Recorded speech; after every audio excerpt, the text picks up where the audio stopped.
Ganda oh, hene, napakagandang hene oh. Yan oh. Gandang hene ito mga kamaster. Yan, hene.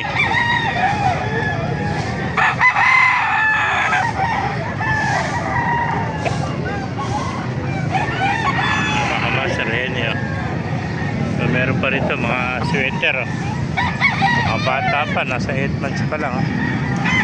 Ay, may mga talisayan pa rito mga magandang talisayan oh. Napakasin yung magandang talisayan. Ayan. Kasi natin manok dito, may mga sweater pa dito oh. Ayan. Wala yung may-ari, tanong natin kung magkano presyo. Diyan sa Ibeta, magkano alis mo naman ako? Dito, Kanawayan.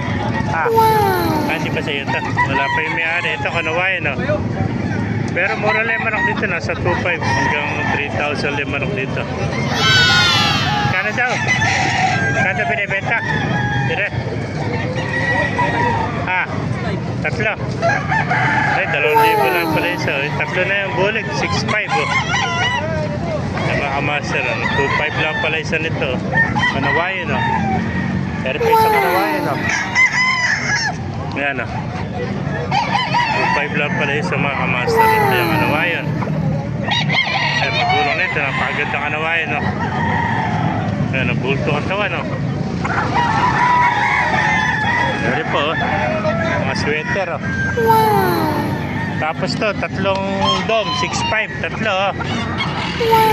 Ayan. Ito, bali tuto ang isa. Pag tatlo, 6,500 mga kamaster oh. Tatlong bulik yan, tatlong dom oh. Ayan, tatlong bulik oh.